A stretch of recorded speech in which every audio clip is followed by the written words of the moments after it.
అందరికీ నమస్కారం. అమ్మ మాట అమ్మాయి బాట ఛానల్కి స్వాగతం. విఘ్నేశ్వరుడు మూడో భాగం చెప్పుకుందామా? తారకాసురుడి నిరంకుశత్వానికి తోడుగా త్రిపురాసురులనే ముగ్గురు రాక్షసులు తపస్సులు చేసి వరాలు పొంది ఆకాశంలో ఎగురుతూ తిరిగే 3 పట్టణాలను నిర్మించుకొని ముల్లోకాల మీద విరుచుకుపడ్డారు. 3 పురాల మీద ఎగురుతూ అగ్నిగోళాలని కురిపిస్తూ పట్టణాలను పచ్చని పల్లెలను తగలబెడుతూ విధ్వంసకాండ సాగిస్తున్నారు. జగత్తు అట్టుడికిపోతుంది. వారిని అంతమొందించగలవాడు శివుడొక్కడే అని తెలిసిన దేవతలు అంతా కలిసి వచ్చి మందిర ప్రాంగణంలో హోరెత్తి ప్రార్థనలు చేశారు. పెళ్లాడిన కొత్తలోనే ఏదో బెడద వచ్చిందని శివుడు విసవిసలాడినా త్రిపురాసురులు చేస్తున్న మారణ హోమం విన్న మీదట ఉద్రేకం పుట్టి మూలనున్న త్రిశూలాన్ని దుమ్ముదులి పట్టుకొని తన అనుచరుల్ని ప్రమథ గణాలను వెంటబెట్టుకుని త్రిపురాసురులను తుదముట్టించడానికి కదిలాడు. అదే సమయంలో జడల ఏనుగుగా మారి లోకాన్ని బీభత్సం చేస్తూ ఒక రాక్షసరాజు బయలుదేరాడు. ఏనుగు రూపం కారణంగా అతడికి గజాసురుడు అన్న పేరు వచ్చింది. అతడు గొప్ప శివభక్తుడు. శివుడి వల్ల తప్ప మరెవరి వల్ల చావులేని వరం పొందాడు. శివుణ్ణి నీ లోపలే ఉంచుకుంటే మరీ మంచిది కదా అని నారదుడు గజాసురుడి మేలు కోరుతున్నవాడిలాగా అతడితో చెప్పాడు. గజాసురుడు వెంటనే ఉగ్రమైన ఆరాధనతో శివుణ్ణి గూర్చి తపస్సు మొదలుపెట్టి శివుణ్ణి మెప్పించాడు. త్రిపురాసుర సంహారానికని బయలుదేరిన శివుడు గజాసురుడి కోరిక ప్రకారం గజాసురుడి గుండెల్లో లింగరూపంలో ఉండిపోయాడు.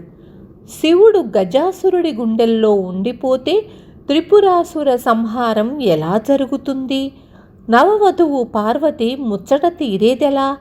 శివుడికి పార్వతికి పుట్టవలసి ఉన్న వాడి వల్లనే కదా తారకాసురుడి అంతం జరగాలి అని దేవతలు అంతా దిగులు ముఖాలు వేస్తుంటే నారదుడు శివుడు ఉబ్బులింగడు కదా అని ఉపాయం అందించాడు. దేవతలంతా గజాసురుడి ఎదుట శివుణ్ణి పొగుడుతూ స్తోత్రపాఠాలు మొదలుపెట్టారు. గజాసురుడు కూడా తన్మయుడై వారితో కలిసి శివభజన సాగించాడు.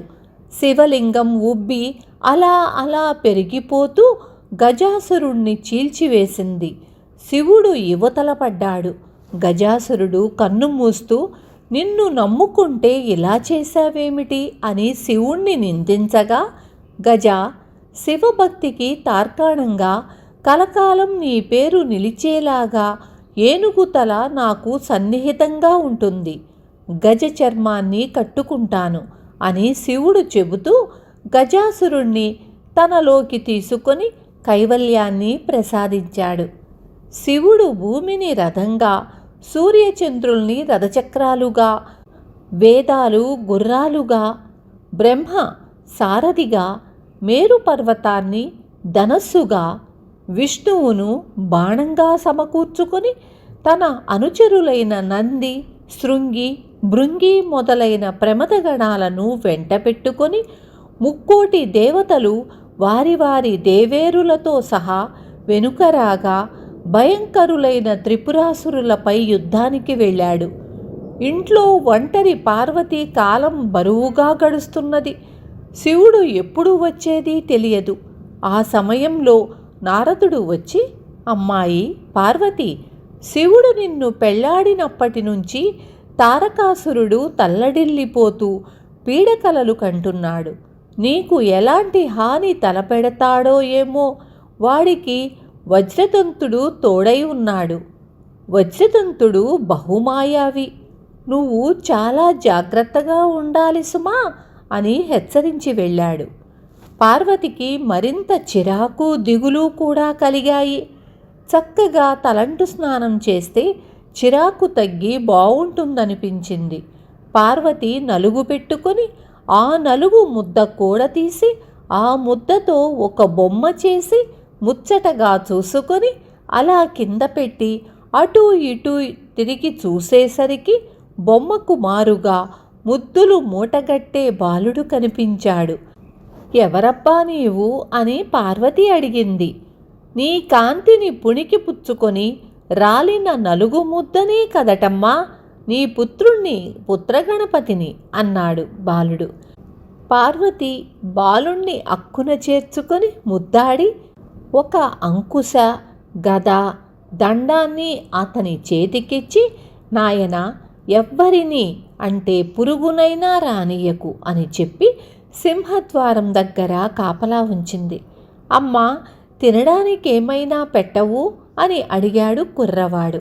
అప్పటికప్పుడు పిండి కలిపి చలిమిడి ముద్దను ఉండ్రాళ్లను చేసి ఇచ్చి పార్వతి స్నానానికి వెళ్ళింది. పార్వతిని అంతమొందించితే శివుడికి కొడుకు పుట్టే అవకాశం లేదు. తన ప్రాణానికి భయం ఉండదని తలచి తారకాసురుడు వజ్రదంతుణ్ణి పార్వతిని అపహరించుకొని రమ్మని పురమాయించాడు. వజ్రదంతుడు వజ్రాయుధాన్ని పరపరా కొరికి పారవేయగల వాడి కోరలు కల పెద్ద రాక్షసి ఎలుక రూపంతో కొండల్ని తోల్చి పిండి చేస్తూ మూషికాసురుడు అని కూడా పేరు పడ్డాడు.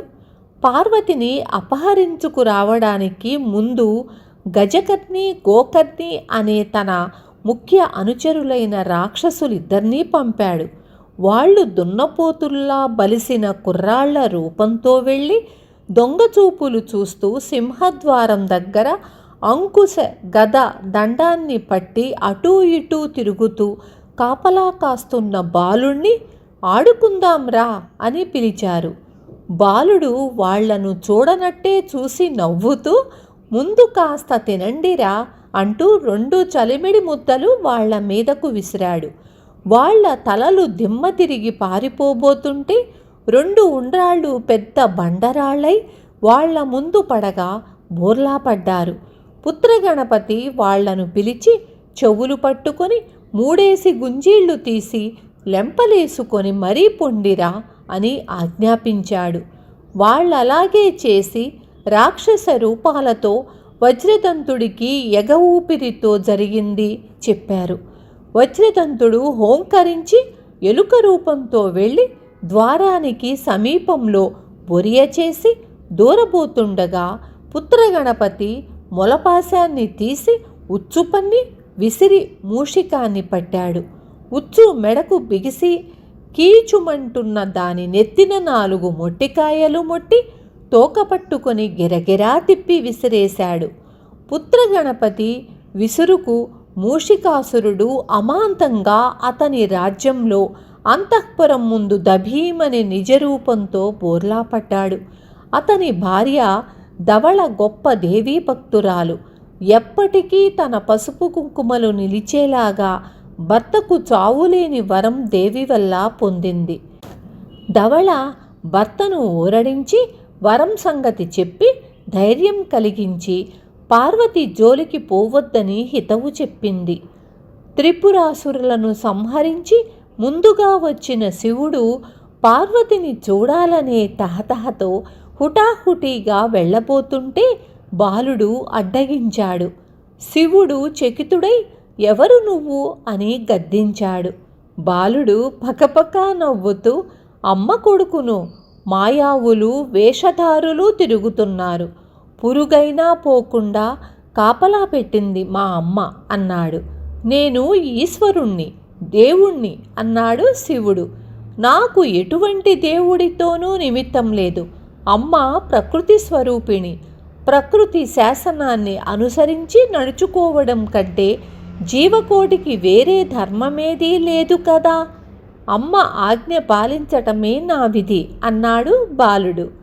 కొంచెం వెనక నుంచి త్రిపురాసుర సంహారం చేసిన శివుడి పరాక్రమ వీరగాథను గానం చేస్తూ జయ జయ ధ్వానాలతో వస్తున్న ప్రమద గణాలు, 3 దేవతలు అక్కడికి చేరుకొని శివుడు బాలుడితో ఘర్షణ పడుతూ ఉండటం చూసి ఆశ్చర్యంతో బొమ్మల్లాగా నిలిచిపోయి వాళ్ళు సంవాదం వినసాగారు. కుర్రకుంకవు, తెలియక దేవుడు లేడంటున్నావు, అంతటికీ మూలం పరబ్రహ్మము, అతడే దేవుడు అన్నాడు శివుడు. పెద్దవాడివైనా నీకే తెలియనట్లుంది. ఆదిశక్తి నుండి విశ్వము త్రిమూర్తులు వచ్చిన సంగతిని సూక్ష్మంగా చెబుతాను విను అంటూ బాలుడు చెప్పసాగాడు. ఆదిశక్తి రూపుదాల్చి బ్రహ్మను, విష్ణువును, మహేశ్వరుణ్ణి తన మేను విదల్చగా వచ్చిన ఎరుపు, నీలం, తెలుపు రంగుల తేజస్సుల నుండి పుట్టించింది. బ్రహ్మ, విష్ణువులిద్దరూ దేవి చెప్పింది వినకుండా ధిక్కరించారు. వాళ్లను ఆమె తన మూడో కంటిని తెరిచి బూడిద కుప్పల్ని చేసింది. మహేశ్వరుడు గడుసువాడు, చెప్పినట్లే వింటాను కానీ ముందు మూడో కన్ను తనకు ఇమ్మన్నాడు. దేవి తన మూడో నేత్రాన్ని తీసి అతని నొసట అతికించింది. వెంటనే అతను దాన్ని తెరిచి ఆవిణ్ణి కాల్చాడు. ఆమె మండిపోతుంటే అగ్నిరేణువులు విరజిమ్ముకుని తేజోమండలాలు ఏర్పడ్డాయి. భస్మం రేగి అంతటా నిండింది. ఆ విధంగా విశ్వం ఏర్పడింది. తర్వాత కాలినట్టే కాలిపోయిన దేవి మళ్ళీ యథారూపంలో కనిపించింది. అందుకే ఆమెను మహామాయ అని అన్నారు.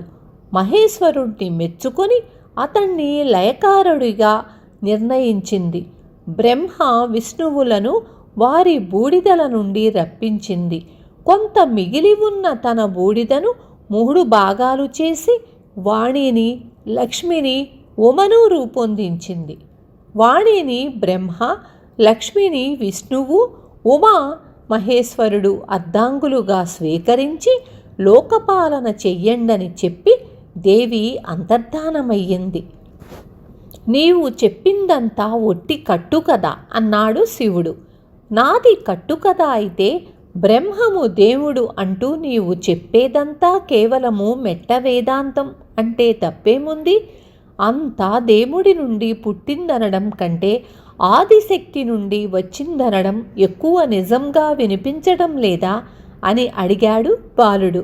అతని మాటలకు అక్కడున్న మగవాళ్ళు ముఖాలు వెలవెలాపోయాయి.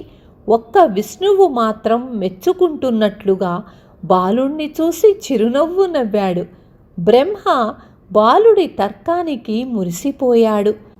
ఆడవాళ్ల ముఖాలు కళకళలాడుతూ వికసించాయి. శివుడు ముఖం ఎర్రగా చేసుకొని, చూస్తే పసివాడవైతివి, భయపడకు, నిన్నేమీ చెయ్యనులే, మంచిగా ద్వారానికి అడ్డం తొలగిపో అన్నాడు కసురుతున్నట్లుగా. నా కంఠంలో ప్రాణం ఉండగా నిన్ను వెళ్ళనిచ్చేది లేదు అన్నాడు బాలుడు నిర్భయంగా. శివుడికి పట్టరాని కోపం వచ్చింది. చప్పట్లు చరిచి ప్రమదగణాలకు సైగ చేశాడు. బాలుణ్ణి ఈడ్చి పారయ్యటానికి వాళ్ళు ముందుకు ఉరికారు. బాలుడు నవ్వుతూ పసివాడివంటూ కనికరించినట్లే నటిస్తూ నా మీదకు నీ గణాల్ని బలప్రయోగానికి ఉసిగొల్పడం ఏమైనా బాగుందా? సరే, నేను గణాధిపతినే అంటూ అంకుశదండాన్ని నేలకు గట్టిగా తాకించాడు. నేల ఈనినట్లు పుత్రగణపతి లాంటి రూపురేఖలు గలవాళ్ళు వేలకు వేలు పుట్టుకొచ్చి నందిని, శృంగిని, భృంగిని, చండీశ్వరుణ్ణి తమ చేతులలో ఉన్న అంకుశాలు, గదలు, పాశాలు, శూలాలతో గొడ్లను తరిమినట్టు తరిమేశారు. మిగతా శివానుచరులంతా జాడలేకుండా పారిపోయారు. పుత్రగణపతి గణమంతా అదృశ్యమయ్యారు. శివుడు రుద్రుడై త్రిశూలం ఎత్తాడు. బాలుడు అంకుశ దండంతో అడ్డుకోగా కంగున మ్రోగుతూ త్రిశూలం పడిపోయింది. బాలుడు పకపక నవ్వుతూ, మా అమ్మ ఇచ్చిన దండం నా చేతనుండగా నన్నేమీ చెయ్యలేవు. నీవేదో చేద్దామనుకుంటున్నది నిర్విఘ్నంగా నెరవేర్చాలనే నేను సిద్ధంగా ఉన్నాను. తర్వాత కథ అమ్మ చూసుకుంటుంది అంటూ అంకుశ గద దండాన్ని దూరంగా విడిచిపెట్టాడు. శివుడు ఒళ్ళు తెలియని కోపంతో ఉన్మత్తుడిలాగా త్రిశూలాన్ని బాలుడి కంఠానికి గురిపెట్టి విసిరాడు.